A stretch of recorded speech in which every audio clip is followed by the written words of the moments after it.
Wow. What do you got there? What are those? These are pouches. They're called Copenhagens. Oh, okay. And I they're got my these favorite. little rogues. I like these. Is it tobacco?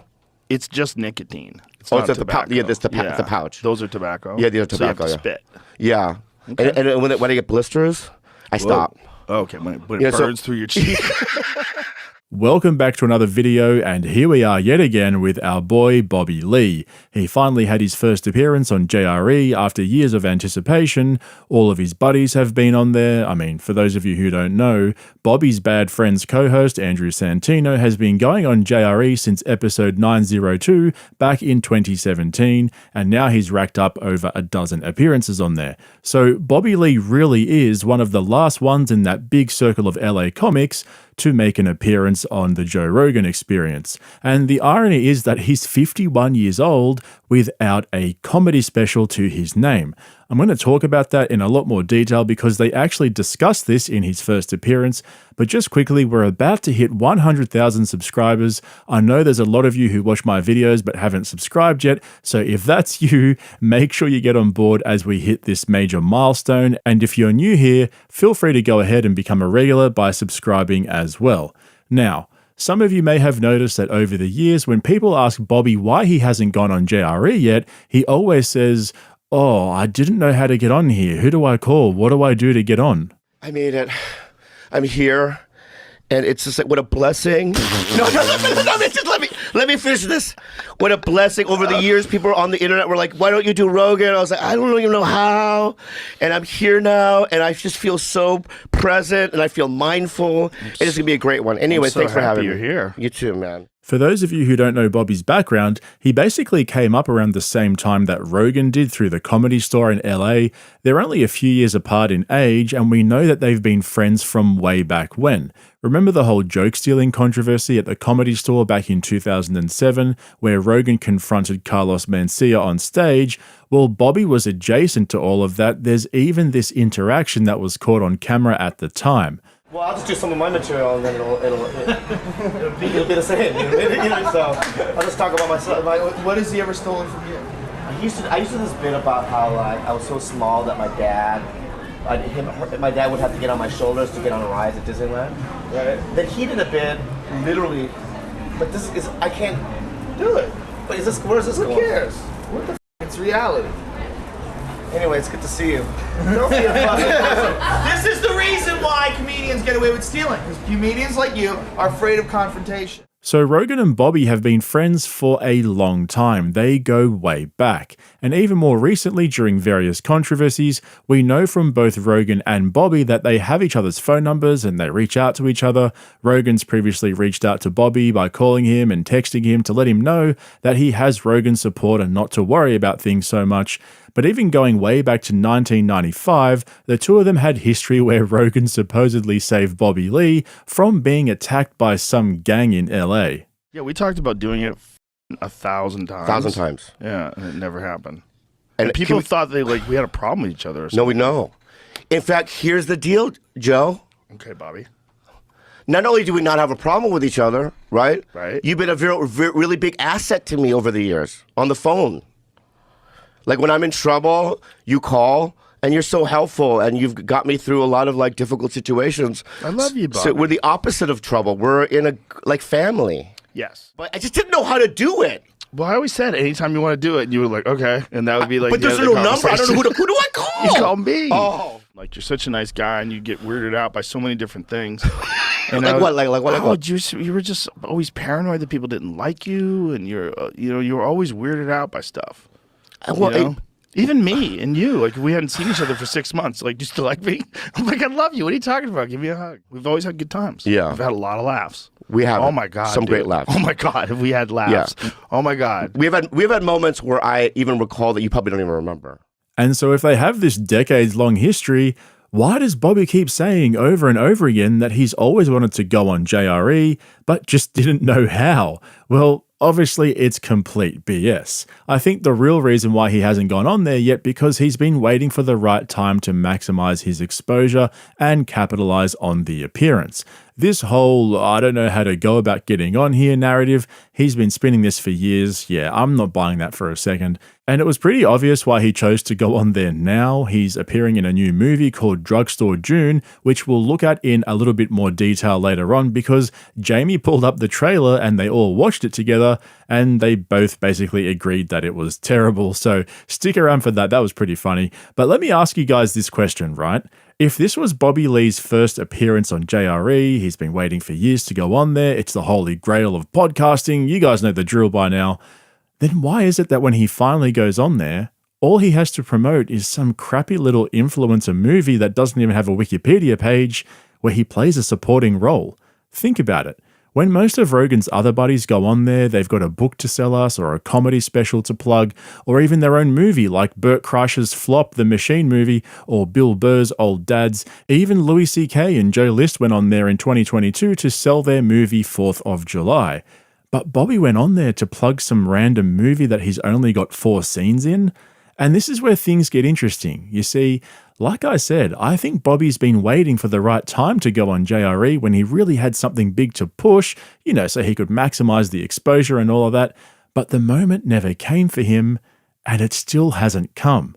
All he does is supporting roles. He's never really had his own thing other than his podcast, Bad Friends and Tiger Belly, which, don't get me wrong, they're pretty popular, right? He's one of the more successful comedy podcasters out there, apart from a slight glitch recently that I'll address later on. He seems to be doing okay for the most part. So if Bobby's been doing stand-up comedy for 30 years since his first crack in 1994 at an amateur night, and he's been in so many TV shows and movies, he's got successful podcasts and all of that, why hasn't he ever done a comedy special? I do. I want to admit something to you right now, if I may. Okay. The reason why I haven't done a special is because of the fear of doing new shit. Yeah, of course. Of course. It's shameful. I get... Yeah, but this idea that you have of a Bobby Lee new joke night. I'm forcing myself to do it. Perfect. Yeah. Perfect. Sometimes when the headliners, like the guys with names, leave town for the weekends, you look some of the lineups there, you know what I mean? And so when they're not as strong. So when I'm in town, I'm in the main room, I have the prime spot, it's packed. I have this pressure to crush. Of course. Because I just know that they're there to see me and I want to give them a good show. Okay, there's so much to break down here, so let's get straight into it. Now, as we go through this, just keep in mind that Rogan and Bobby are both stand-up comedy veterans. They've been doing it for decades. And so you'd think that as a comedian who is so well known, 30 or so years under his belt, multiple supporting role appearances on movies and TV shows, 2 huge comedy podcasts, you'd think he'd be capable of writing new material. I mean, how is this even a conversation? How are 2 comedy veterans sitting down in front of tens of millions of listeners complaining about having to write new material? Are you honestly telling me that Bobby is incapable of writing new stuff? It'd be different if he was like, yeah, I'm not into the whole comedy special thing. I just want to do clubs and theaters. And he does say that, right? In this episode of JRE, Bobby literally said that he doesn't like arenas and stadiums. He prefers the intimacy of clubs and theaters. I've got no problem with that. I 100% understand, and I kind of respect that as well. Absolutely nothing wrong preferring to connect with the audience in a tighter, more intimate setting. But to say that he hasn't done a comedy special because he's scared of writing new material? Bro, that is wild. I'd understand if it was a new and upcoming comedian, or one of the more degenerate comedians like Matt Rife or Burt Kreischer. If you heard them saying they struggle with new material, you'd be like, yeah, that makes sense. No need to convince us of that. But Bobby Lee? And to make matters worse, oh geez, I honestly feel embarrassed for these guys. Rogan sat there and gave Bobby Lee writing advice. He said, you've got to give yourself little goals. For example, no computer games until you've written 1,000 words. My problem is I have these second addictions I have, like video games. Right. In your front of the computer, you start playing video games. Yeah, and I'll just start playing Starfield or something, and 16 hours later, I'm on a planet, and I'm making an outpost, right? Yeah. And I feel guilt. Right. Or I'll play Stardew Valley, I'll create a farm. Yeah. Right? And it's a haunting thing. Like, what the f*** are you doing? What the f*** are you doing? What the f*** are you doing? Right, you're wasting your time. I'm wasting my time. I know this. Well, here's the thing. Yeah. If you do the work first, Like, say if you sit down, you say, I can only play computer games if I write 1,000 words. So when you get to 1,000 on a Word document, you look at the bottom, it'll tell you how many words you've written, and then you can stop. That's what I'm going to do. Yeah, just earn it. Earn it. Bro, what are you, 15? You guys are in your 50s. You've been doing this for over 30 years. Oh, man. What are we doing here, B? This is peak JRE, absolute brain-dead conversations broadcast to millions of people. I honestly can't even deal with that. It's just so hard to listen to it without cringing. And then speaking of peak JRE, that whole conversation leads into Rogan falling into his pandemic talking points. Oh my God, this was painful. And you know, it actually made me realize something about which JRE episodes I like versus the ones that I just skip through. I realized that I prefer listening to JRE episodes when Joe has a guest on that is more powerful than he is. It keeps Rogan away from his talking points and removes his authority, and that makes for an interesting podcast. Let me explain exactly what I mean. Remember he had Elon on the podcast recently with his Cybertruck and they ordered pineapple and anchovy pizza? At the time I said it was one of my favorite episodes, but I couldn't really articulate exactly why. While I was watching the Bobby Lee episode though, it finally dawned on me that the reason is because Rogie Bear can't go to his same old stale talking points when he has somebody bigger than him on his podcast. You know, his usual crap: pandemic, ice baths, saunas, bear fights, censorship, pseudoscience, comedy is the last line of defense before civil war. Oh geez, the list goes on. When he's got someone like Elon with him, they direct the conversation, not him. And you can tell that Rogan's on his tippy toes, both literally and figuratively, because he almost seems nervous and uneasy. Now, because he's done over 2,000 episodes, after hours and hours of listening to the same old talking points, seeing Joe in an unpredictable and vulnerable environment actually makes for interesting viewing. So, with Bobby Lee, because he's lower on that food chain compared to Rogan, the conversation kept dipping in and out of those talking points, and it's the same old stories.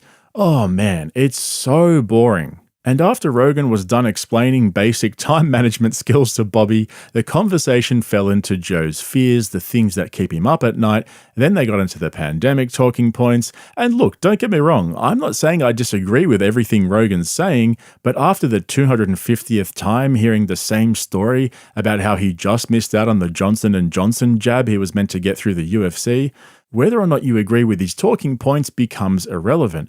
Even Bobby was like, yeah, so can we talk about my new movie now? Look, there's a certain reality to American imperialism. It doesn't do anybody any good to deny it. Yeah, we have yeah. military bases You're right, yeah. everywhere. You're right, yeah. If you were a foreign country, in a nationalistic foreign country, of course you'd hate America. Of course you'd hate what we do. I mean, look at what's going on right now with this Ukraine-Russia thing. Look at how much money's being funneled through that. How much insane amounts of money. Yeah. And most of it's like embezzled, right? Who knows? But again, it's not zero. It's not 0%. It's getting embezzled. And the fact that all of a sudden no one wanted to admit that Ukraine had always been a very corrupt country. It's like the mayor of Los Angeles telling everybody what businesses they can and can't have open, what's essential and non-essential. Like, says who? Yeah. Got it when I was doing arenas in Florida. And I got it because I was hanging out with my friend John Showman. My friend John Showman is a buddy of mine who makes pool cues. And he lives right there, and I got to see him after the show, and we played pool till like 3:30 in the morning, and I was exhausted. I had like 5 margaritas, and then I got sick. But even then, it wasn't that bad. But my point is, like, my whole family got it, and I didn't get it. I remember I worked out 2 days where I was tired, and I realized I was fighting something off. Like, there was 2 days where I was in the gym. I was like, you know what? I'm just going to go through the motions here. I'm just going to lift light weights and just, like, let my body, like, break a little bit of a sweat, but no exertion. Just get some circulation going. Can your immune system stop this, or is it something that you 100% get? No, it seems very infectious, but it also seems like if you have a healthy immune system, this isn't a death sentence. This isn't Ebola. This isn't. So what the is going on? But I was there on a Friday for the UFC, and they said, you have to go to the clinic. And I said, I can't. I don't have the time. They said, can you come back Monday? I said, no, but I'll be back in 2 weeks. And in the 2 weeks, they pulled it. They pulled the Johnson & Johnson Wow. for blood clots. And 2 people I knew got strokes. And the redistribution of wealth was insane. Yeah. The redistribution of wealth to big corporations Like and Gates companies. profited bad. Oh big. my God, I mean, so yeah. many people did. Billions of Yeah, dollars yeah. was moved. Yeah. Well, it just stresses me out. You want to talk about the movie? Yeah. Can we talk about the movie I'm promoting? Yeah. Yeah. What's your movie, Bobby? Oh, I'm barely in it. And they're making me, you know what I mean? But it's like, But they're making you do promo and you're barely in it? well, I have 4 scenes. What's it called? It's called Drugstore June. What's it about? Geez, that was painful. So anyway, this movie that Bobby's in doesn't even have a Wikipedia page yet, like I said, and it stars a bunch of comedians and influencers and D-grade actors. The synopsis reads, after the pharmacy in her small town is robbed, a girl who still lives at home with her parents takes matters into her own hands to solve the crime, while at the same time trying to get over her ex-boyfriend and become more of an adult. Wow, sounds like a hit. But it's got Adam Sandler's wife in it, so it must be good, right? Anyway, like we heard Bobby just say before, he only has 4 scenes in this movie, but they chose him to go out there and do all the promotion. Now, this goes back to what I was saying earlier. This is his first appearance on JRE, the holy grail of podcasting and promoting, and this is all he's got to promote? And even Rogan tried to help him out and told Jamie to pull up the trailer, and they both watched it together, and holy cow, it was awkward. You know how you're watching something with a group of friends and you can tell everyone's just waiting for it to finish because it's so bad, but nobody wants to actually say it out loud? Did you watch it? No. So that's the first time you've seen the clip? Yeah. Well, Abby, you know Abby Leviton, my manager? Sure. She saw it. She was like, it's pretty good. And when she said that, I was just like, I don't want to watch it. Yeah. But, no, I got to promote it. I'm sure you're great in it.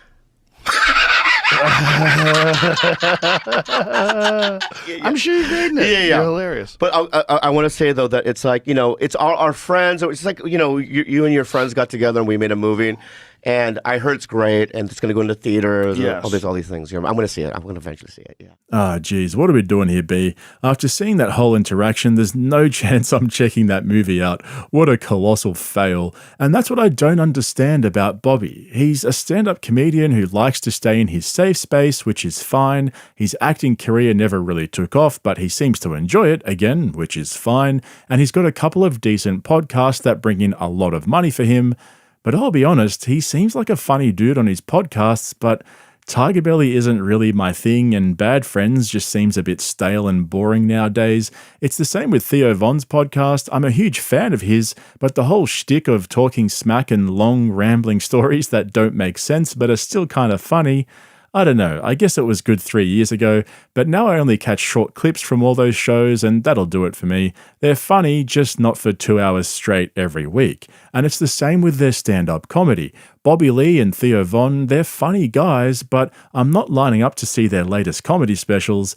Some guys are just funnier on podcasts than they are on stage. So there's this sort of darker side to Bobby that we see come out every now and then, where he seems really insecure, unhappy, and just confused about who he is and what he's doing. We saw just recently how Bad Friends took down one of Too Lazy's videos that was critical of his being late to the David Spade episode, only to be reinstated and dropped this week after a massive backlash from Too Lazy's subscribers. Shout out to all you guys who helped him out. I speculated earlier on the week that Bobby Lee was behind the takedown, and while Too Lazy came out with another video explaining how he thought it was actually Andy Santino who was behind it, after seeing Bobby on JRE, I'm kind of thinking it was still Bobby who was behind it the whole time.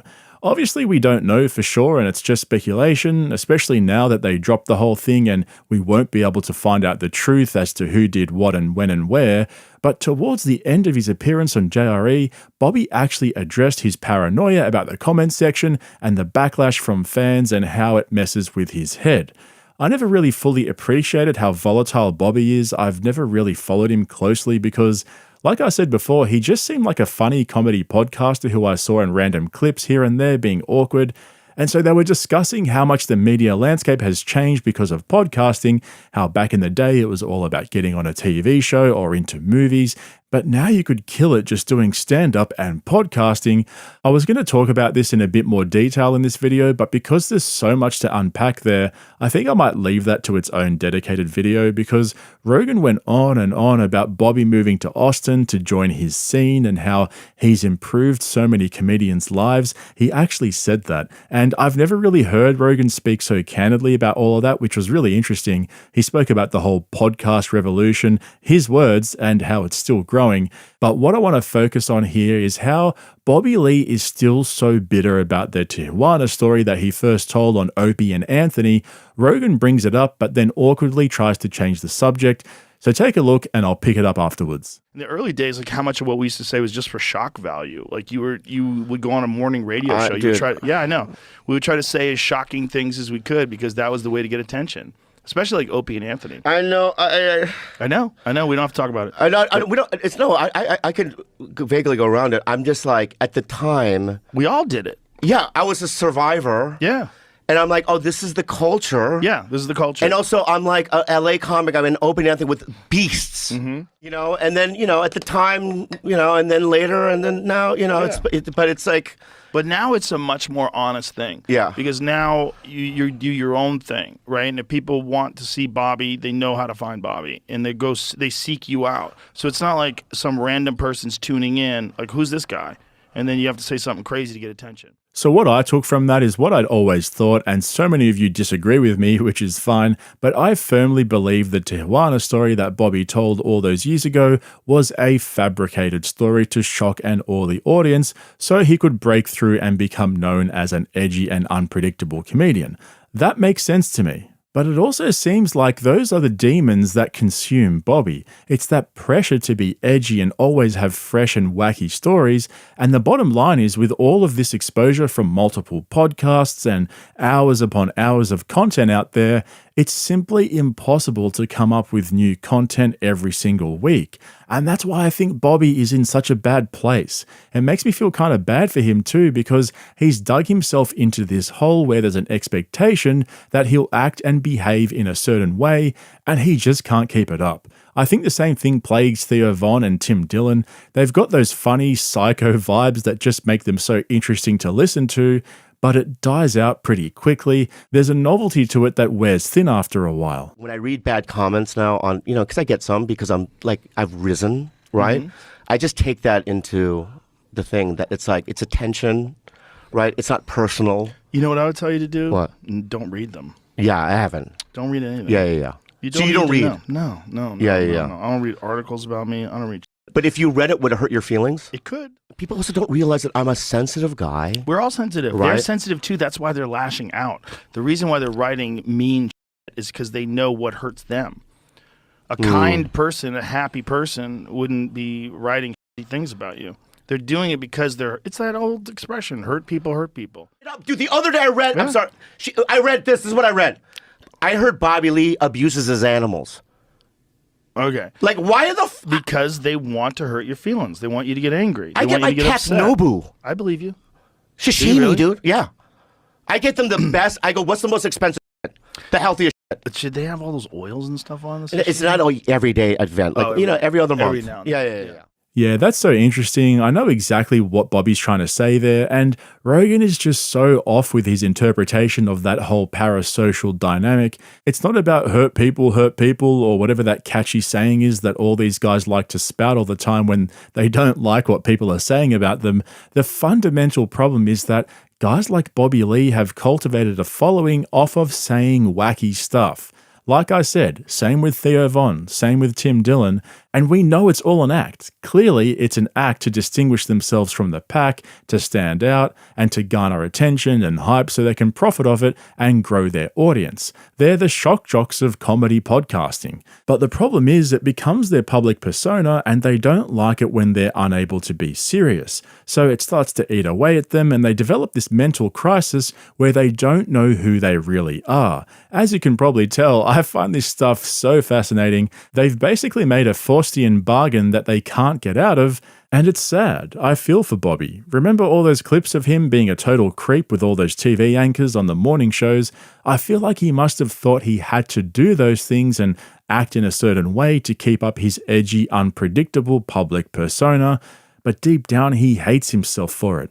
I don't know, man. Bobby's a hard cookie to crack, but the thing I don't understand is if he's so sensitive about all of this, why does he lean into it so much and keep up the act for so many years? It just goes to show how well Rogan has dealt with his fame and fortune. People don't give him enough credit for this. He seems like he's got his feet firmly planted on the ground. He only really seemed annoyed when CNN came after him with their fake yellow filter, trying to make him look bad when he had the Rona, but overall he definitely handles all of the criticism. I just think the same thing exists for the, from the last conversation we said, where it's like, if you're lying to make it funnier, it's God great, bless. do it. Do it. And if you are lying to be some sort of hero or to increase victimization, then it's corny. Yeah. And I don't think he said anything in the video that disputed that. Yeah. Outside of the girl situation. Okay guys, welcome back to another video. Today I'm finally going to address the Hasan Minhaj controversy. I've been hiding from this ever since he posted a 20-minute video last week with receipts outlining in forensic detail how Claire Malone from The New Yorker published a hit piece. That's right, it was a hit piece on Hasan Minhaj's character.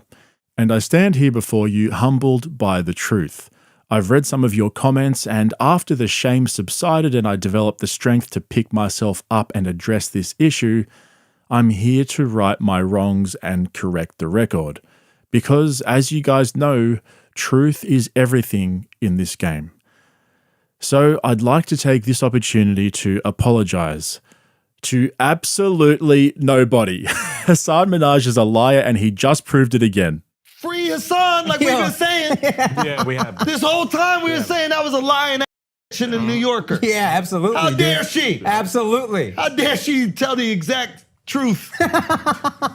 And then him go on camera and say, yeah, you were right, but you were wrong. Yeah. So if you haven't seen my previous video on this controversy, you can go and check it out. It's called Andrew Schultz Roasts Hasan Minhaj.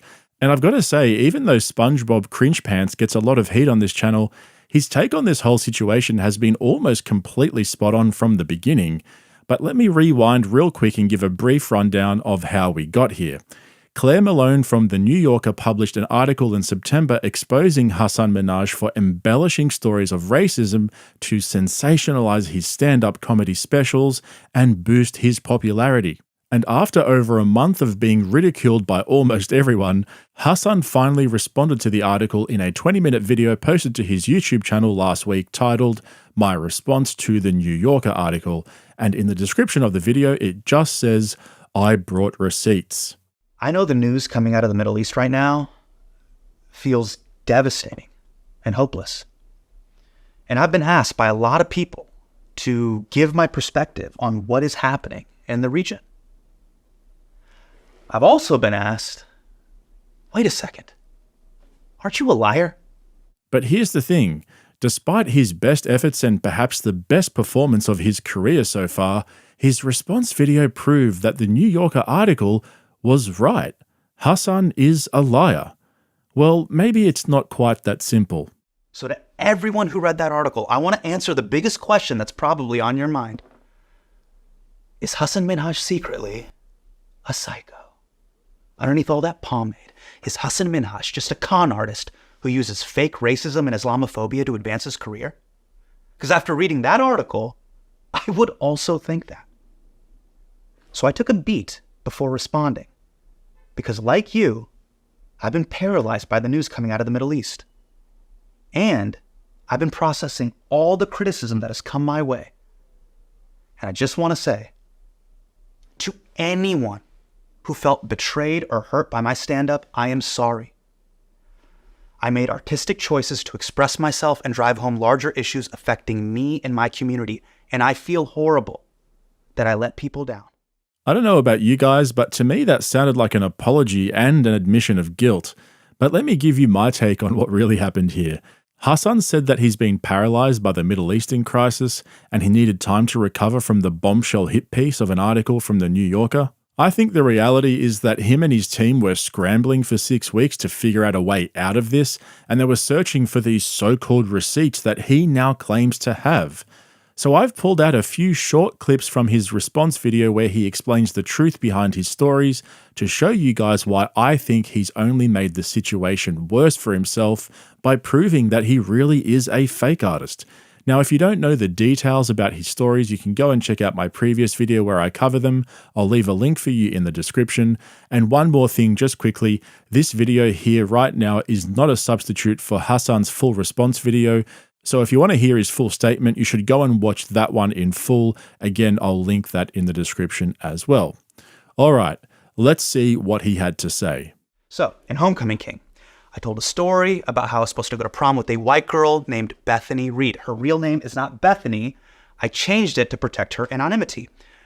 I say that I show up at Bethany's house on prom night, but at the doorstep, her mom tells me they don't want her to go to prom with me because they'll be taking a lot of pictures and they don't want their family back home to see her with a brown boy. Bethany's mom did really say that. It was just a few days before prom. And I created the doorstep scene to drop the audience into the feeling of that moment, which I told the reporter.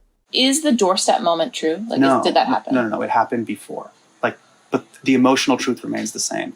Her mom going, "Hey, sweetie, we take photos and we don't want people to see. We have family back home." Did she sort of give that as the reason of like, my parents aren't comfortable with Yes. going to, yeah. Yes. Yeah. And it just destroyed me. Yeah. Sure. That's understandable. The reporter said, "It's understandable." Okay, so here's the thing, right? It's entirely possible that brown people living in America experience racism. I don't think that's a far stretch of the imagination. The problem is when celebrities use those experiences to create other experiences that didn't happen. That was always the criticism of Hassan, and it seems to be something that he completely missed in his whole video.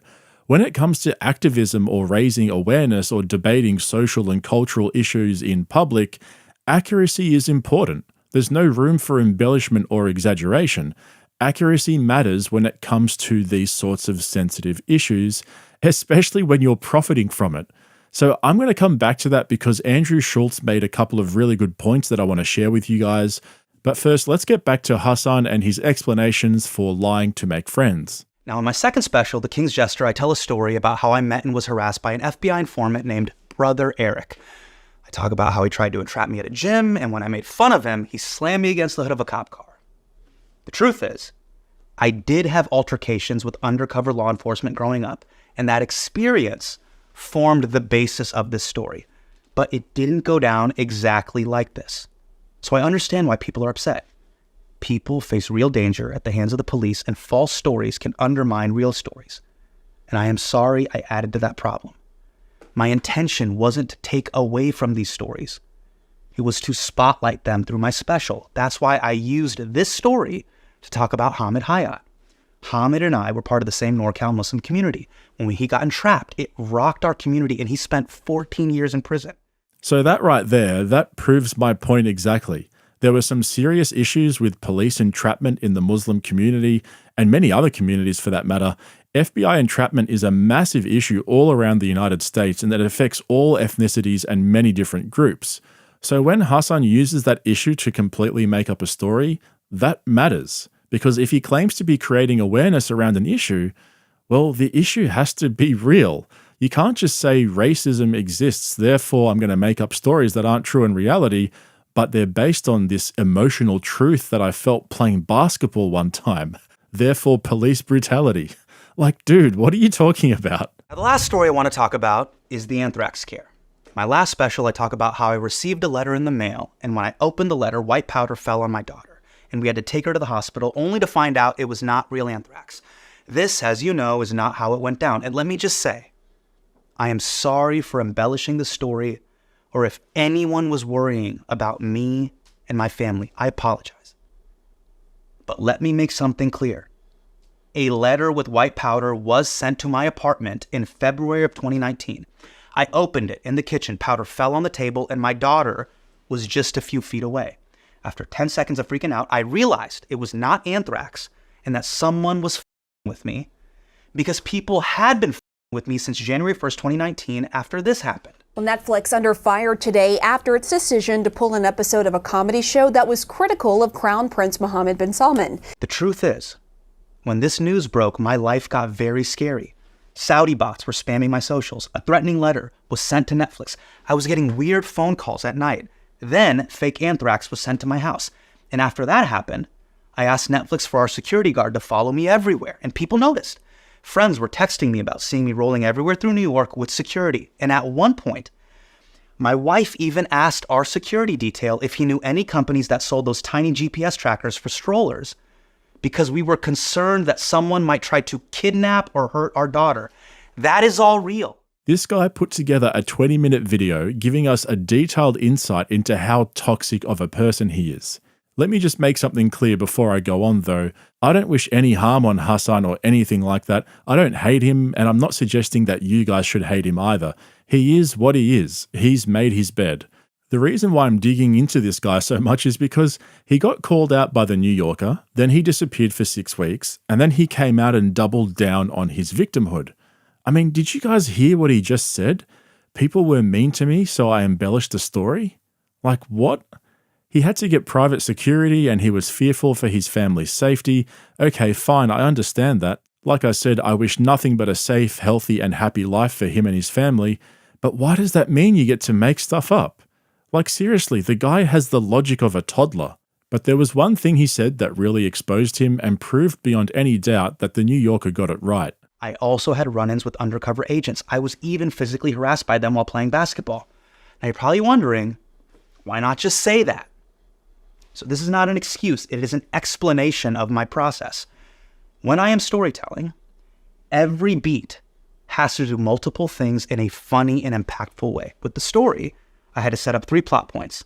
The moment I realized authority figures hate being made fun of, why I named my show Patriot Act, and spotlight the story of Hamid Hayat. The problem is 99% of people watching Netflix have no idea the FBI spied on Muslims at mosques, or they don't even believe it was real.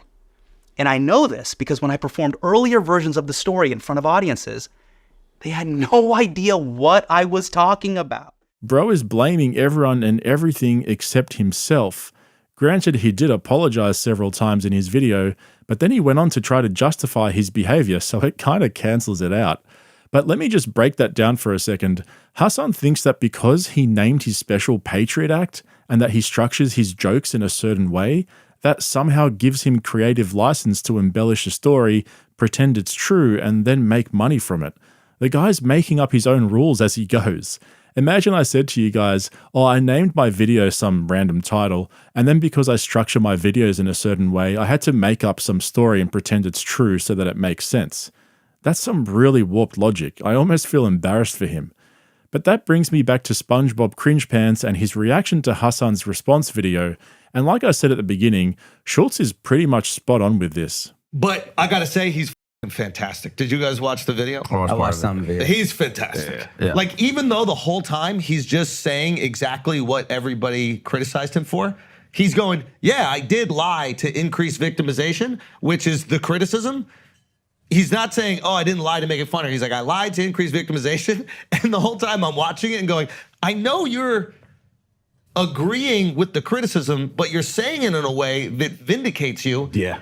And I agree with you. Yeah. This guy's good. That's how I felt after. For real. Oh man, that's so true. It's like all these people who came out and commented on my videos trying to bully me into deleting my previous video about Hassan and saying things like, this aged well, what are you gonna do now? Did you guys actually watch his response video, or did you just read a tweet that said Hassan brought receipts? This isn't some conspiracy. Hassan himself admitted to making up stories on several occasions during that response video. That was the criticism. Did you guys watch something else? And it just goes to show that the people defending Hassan clearly share his toxic mentality that somehow experiencing some hardship in life gives you the creative license to fabricate stories.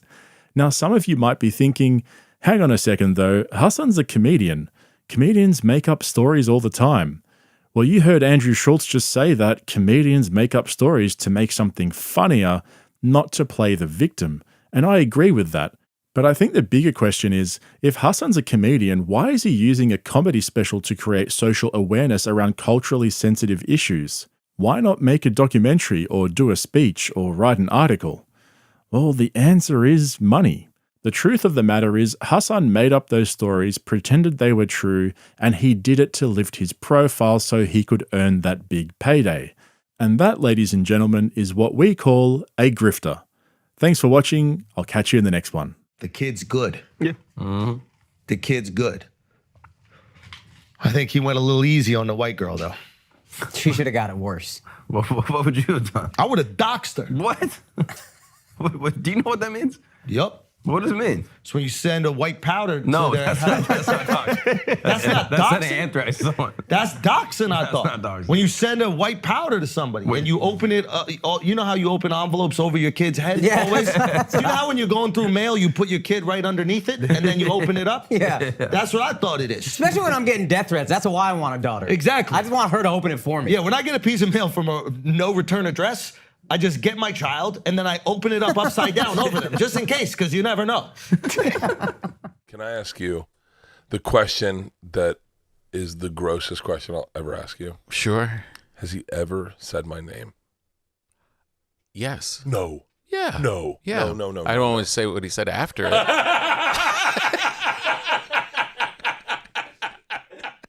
Bert Kreischer's obsession with money and fame is something that needs to be studied in forensic detail by behavioral psychologists.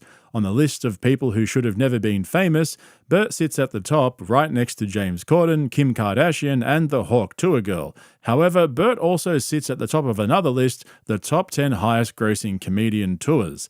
Well, until now. You see, even though Bert's still selling shitloads of tickets, the demand for his shows has been dropping off recently, which saw him drop down the rankings. And to be honest, I wouldn't have even known about this unless Bert spoke about it himself. As most of you already know, Bert's favorite topic is Bert. So if you've fallen out of the loop, he'll catch you up real quick. Did you have a good year? Was it a good year for Bert Kreischer? Surprisingly. Yeah, surprisingly. Why surprisingly? I feel like lately you've had nothing but good years. I'll tell you what. It was really difficult. I only toured until July. I don't think enough people understand the way our brains work. It's like, it's always, for me, it's always stories. It's always telling a tale or looking for an ending or looking for a joke to put in a thing or seeing something odd that I go, magic trick from Mennonites or whatever, like something always off. Gathering, yeah. When you're not getting ready for an hour or you're not preparing, your brain is sitting rudderless with just bad thoughts. Right. And so I had a hard time transitioning my brain into not like I don't really look at comments, but like sometimes I'll catch a comment on accident. Yeah. Like I'll tap a button and go, "Whoa, I didn't need to see that." Like I googled one thing. I'm not gonna tell you what I googled, but it was so bad. I'll tell you what I googled because it was like so innocent. It was so innocent. What? And I'm sharing this, so don't be a dick. I'm just sharing. I wanted a picture of me lying down. Okay. And so I was like, there's got to be one on the internet. So I googled Bert Kreischer lying. And it was like, and I was like, hey, let's see what pops up. And it was like, Bert Kreischer is the biggest liar. He's never told the truth. He's so full of shit. The machine story never happened. And I was like, what the fuck? And then I was like, I can't Google anything anymore. So like, but like that shit would catch me. And I was like, I can't give that energy to... I can't allow that energy in my life. I don't want some random guy who's just trying to get clicks. He's just trying to get clicks, and he probably follows everything I do so he can accrue the material. I can't let that ruin one of my days. Yeah. So that transition was rough. Finally, Bert Kreischer actually watched one of my videos, and it ruined his day. That's the best Christmas present I could ever ask for. And the only thing I love more than listening to comedians eating straight into the mic is hearing them talk about their precious comedy brains. See, they're not like pedestrian brains. They're different. They're special. That's why it's so hard for Bert to switch off when he's not on tour and just be a regular person, a civilian, if you will. That's what led him to Google Bert Kreischer lying. Now, hang on a second, guys. Let's just think about this for a moment. He wanted to find a picture of himself lying down, so he just Googled Bert Kreischer lying.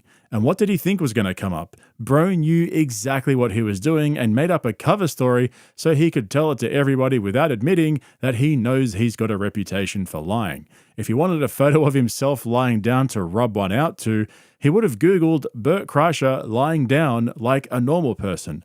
Must have been that comedy brain of his, I guess. But comedians eating on podcasts is my kryptonite. Who in the fuck thought it was a good idea to eat on a podcast, and instead of turning away from the mic or covering it with their hand, they get closer so everyone can hear them smacking their lips, as if we're going to be able to taste it too. And this isn't the first time our boy Bert has done this. In fact, him and Tom dedicated a whole episode of Two Bears, One Cave to taste testing infamous death row last meals, which turned into Bert just pigging out on camera and smacking his lips into the mic. And like I did for that episode, I put together a little cringe compilation of Bert eating into the mic for you guys, because for us paws who don't have ice baths and saunas in our backyards, we've got to build up our strength through discomfort by listening to podcast cringe slop. So if you guys can get through this unscathed, let me know in the comments below and I'll give you a podcast cringe heart for your strength and valor in the face of adversity. And don't say I didn't warn you. It's like a nicer fruitcake. Right? You know what I had one time? Do you want to try a Stollen? That's really good. It's good, right? Oh, it's really good. I'm going to make it. Tongue napkin. The Lord gave me a napkin. That's actually really good. That's actually really good. I just did the salami thing with the wine. Is it good? It's gross. Oh, no, you need... I don't like it at all. Okay. Here's something we're going to do that I'm very excited about. What is this? This is, now we're leaving Germany to Italy, and this is panettone. And you see these at Christmas time all over the place. They're always in a box. And we bought this one last year, and it just sat there. And I don't think I was doing that before I took my shirt off. I was trying to be the comic I thought the comics in the room wanted me to be. We all go through that. Oh, yeah. When I was at the Cellar, I would watch Attell. I just had Attell on the podcast. He's so and I was great. like, one of the biggest steps of my career was stop watching you. Because I would watch him, and then I thought, I have to be dark and fast and edgy like he is. Dude. Which he had the influence of everyone in New York at the time. And I'm not that guy. This is from a German bakery that Rockenfrogen. I like this a lot. Oh, I like this a lot. Gingerbread is something special. It really is. My daughter sure has shut the hell you up. You took an arm. I went ISIS. Oh, no. I'm sorry. That's so funny. You went right for the You head. think these would be really big with ISIS. They'd be like, we love the gingerbread cookies. Bert Kreischer. Yes. 2025. What do you have on your mind? More of the same? No. Keep trucking? Big plans? Why is he moving to fucking UK? I don't know. Because he has no kids. He has no commitments. He could do whatever he wants. Because he wants to. Like if I had that idea, you know, like, oh, I could go, maybe I should go live there for a little while. And then your kids are like, who's going to be, what about Thanksgiving? What do you do on New Year's Eve? Eating loudly like that into the mic is crazy. And Bert does it on purpose because he thinks it's funny. You know, because comedian. But a podcast with Bert Kreischer wouldn't be complete without listening to him complain about not having enough money and reminding everyone that he's a top 10 best-selling comic, even though he dropped down the rankings this year. This was so fucking funny. Half the podcast was Bert coping because he's no longer the second best-selling comic in the world, something that he's bragged about for years. Now there's a new breed of comic in town, and guess who took his spot at number 2? None other than TikTok comedian Matt Rife. And so the night before this podcast was recorded, Bert threw a party for the top 250 comedy assassins, and one of the stories that came out of it was Andrew Santino's gag about the Billboard highest grossing comedy tours, except after Tom told his story about Santino, Bert one-upped him with almost the exact same story, but of course, Bert's story is funnier because it happened to Bert. And then once I got into the end of the year, I was like, I started getting really panicked about money. Like I got money. I got really panicked about money because I was like, I'm not making money. Like, right. Like if you're not making money, what the fuck are you doing? Like, well, I don't mean to pry, But I would imagine the other things that you do are making money beyond stand-up. Yeah, but you know, like that big tour money. The big tour money, right, is like for me. It's where you go like.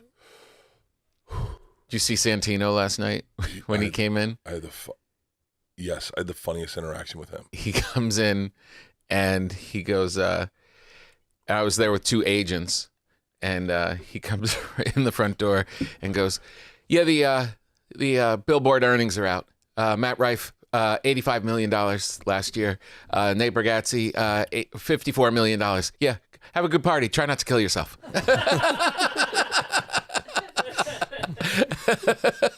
So wait, can I tell you the better story?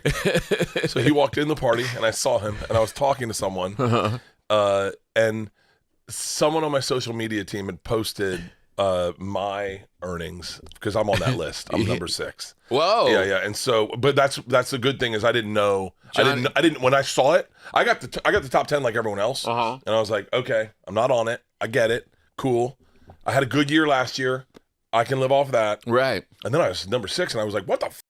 And then I saw it posted on my socials and I went, hey, take it down. Right. Victoria posted it. I'll tell you who posted it. She's one of my favorite people, works for me.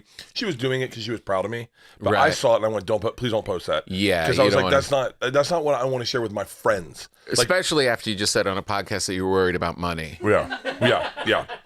So now I'm telling the story to Mark Smalls and Jake, right? I'm telling this. Yeah. And they're like, really? And they're like, who else is on the list? And I said, well, Matt Rife. And then as he said that, Santino walked in and walked over to where we were standing. I said, Matt Rife was number 2. He made like $85 million. And Andrew Santino, if he had only fully committed, it would have been the funniest thing ever. He goes, Matt Rife made $82 million. He goes, good night, guys. And he walked out of the bar. and I thought if he left for real, it would be the funniest thing that ever fucking happened. Bert told that whole story just to remind everyone that he's still in the top 10. And what's with guys like Bert and Brendan Schaub throwing their team under the bus? If he's so embarrassed about someone posting the top 10 list on his socials, why did he bring it up on a podcast? But the elephant in the room is Bert Kreischer. Oh, and the fact that he's still making tens of millions of dollars from touring. Here's the part that he won't say out loud. Bert's tours are different to other comics. You see, Bert brings out a bunch of headliners with him on tour and goes on at the very end, so those ticket sale numbers don't all go in his pocket. He's got so many people to pay before he gets his beak wet compared to, say, Matt Rife or Nate Bargatze. These guys don't need to stack their shows with names like Shane Gillis, Mark Normand, Ari Shaffir, and Dave Attell to sell out arenas. Bert does, and so after reminding everyone that he's number 6 on the list, he went on to pay his dues to the guys at the top, but then couldn't help shitting on them for being more successful than he is. This is classic Bert. You can't begrudge Matt Rife making that much money. He is. Both his specials were. I'm telling you right now, both the specials were really great. Right. And they're not playing. Look, we're not. He's not taking any ticket sales away from us. None of his fans are going to our shows. My wife doesn't even know who he is. My daughters don't know who he is. But so you can't begrudge Matt's success. And then Nate Bargatze. I mean, he's having a crazy. He was number 1. I think he made something like $100 million or something. Whoa! But he does arenas, and he does 2 shows in arenas. Jeez. So he does a 4:00 that everyone brings their family to. Yeah. And then a 7:00 where everyone brings their family to. Yeah. And so I remember when he told me he was doing 2 shows in arenas, I knew what the money for 1 show at an arena was. And I was like, I go, well, if you're doing 2, I know they're both clean. Yeah. And he said they're in the round. So now I go, I'm always, and I'm just like, whoa. No killed seats at all. No killed seats at all. Jeez Louise. And so, but I don't, God, I've never been someone that hates on someone's success. I always celebrate it because I always go, that's possible. A few moments later. Nate Bargatze, $100 million. I love if you've listened to this the whole time. Yeah. That you're like, he did. $100 million in Nashville to a guy who can barely read. Yeah, I know. It really is insane. America. 1 kid. That's it. Where's that money going? I know. You're just ruining that one little girl. She's going to have so much money when you pass. Come on, Nate. Spread it around. Son of a bitch. What are you going to do? You're never going to spend $100 million. $100 million. But I look at at things as inspiring. I don't ever. No, exactly. I get so pumped. Well, you're also in a position. We're in a position where you're good. So it's different when you're coming up and you're seeing things happening when you have nothing and you're not sure if the road's going to meet you on this journey. Yeah. You know what I mean? Then but we were both there though at one point. Yeah, when that's the connective tissue. So was Matt Rife. Yeah, right. Before Ralphie paid for his teeth, he was definitely Ralphie paid for his teeth. By the way, I think that's. Oh really? Oh yeah. Have you ever seen Ugly Matt Rife? No. Oh, it's inspiring. Is it? I love Matt Rife, but man, he was hard to love back then. He looked like a foot. That's so crazy. Let me explain what we did for you, Bert. Bert criticizing anyone's physical appearance is wild. And I don't know if you guys caught this, but when he was talking about selling out arenas, he mentioned how crazy it was that Nate Bargatze actually sells out the whole arena and doesn't block out seats. This is something that comedy enforcement has pointed out before and pulled up the seating plans from some of Bert's arena shows. Basically, the way it works is that Bert will hire an arena, block out a bunch of seats on the sides, and then claim that he sells out arenas. So when Bert saw that Nate actually sells out all the seats, he was like, holy shit, he actually sells out arenas and even does 2 shows. Oh, but it must be clean. Yeah, I doubt Nate shits his pants on stage, wipes it with a white t-shirt, and then shows it to the crowd. Is that what you mean by dirty, Bert? And speaking of comedy specials, make sure you check out the link in the description to my Patreon and get signed up, because I'll be covering Kill Tony's 2 end-of-year live shows for you guys. That'll be out first thing in 2025, so head over to my Patreon if you're interested in that, plus a whole bunch of other exclusive and uncensored content already there.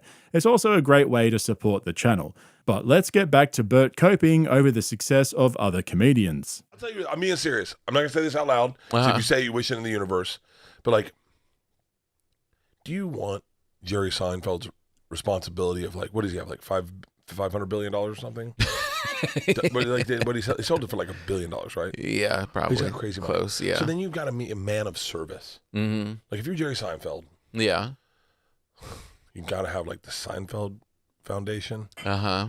And you got to like donate so much money. You can't like, anytime you do anything on social media, like you're in Paris, everyone's like, why don't you just donate that money to charity? Yeah. Like, it's like, do you want that responsibility? Or like, what's the price point where America says, no, have fun with it, and you don't need to help other people? Well, it's interesting because when you talk about how you always, you kind of like take examples from people and you kind of live your life in a way and you get, inspiration from people and stuff. And I've been in his orbit for a long time. And, you hear a lot that people, money doesn't change you and that it really doesn't buy happiness. I've known him for a good 25 years. I don't know if I know anyone who's happier than him. Can I ask you the question that is the grossest question I'll ever ask you? Sure. Has he ever said my name? Yes. No. Yeah. No. Yeah. No. I don't want to say what he said after it.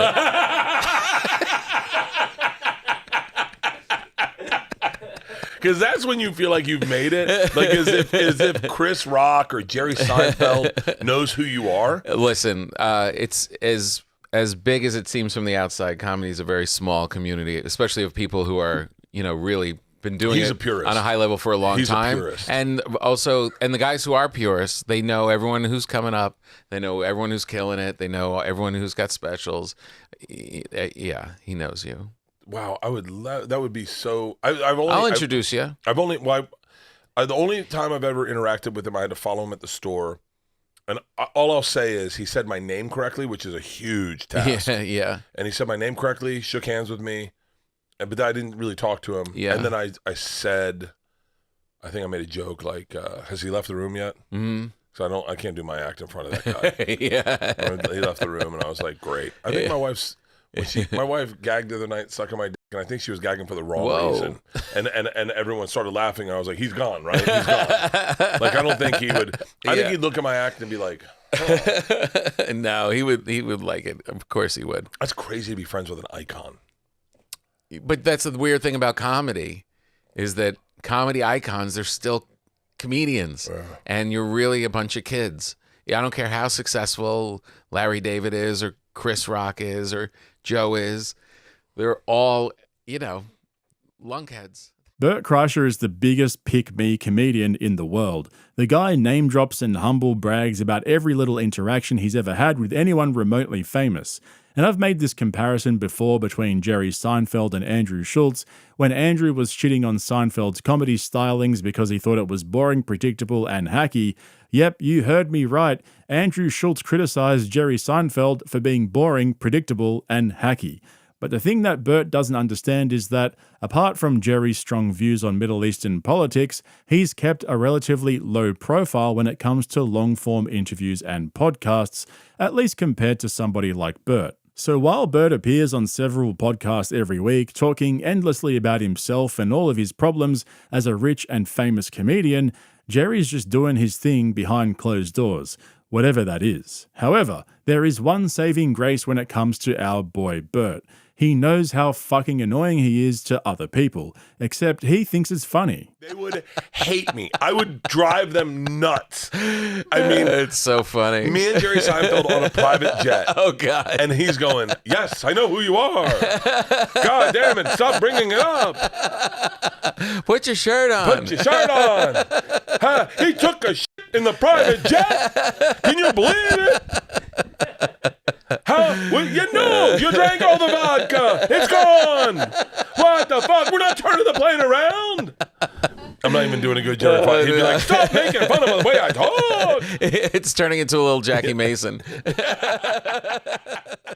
Bro, that impression was fucking diabolical. It's worse than Joe Rogan's Obama impression. And let me just say, there was so much shit I left out from this podcast.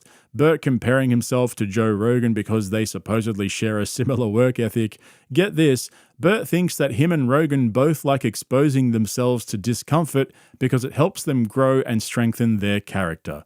Bert's the most comfortable person in the world. His idea of discomfort is not drinking for 2 hours in the middle of the day.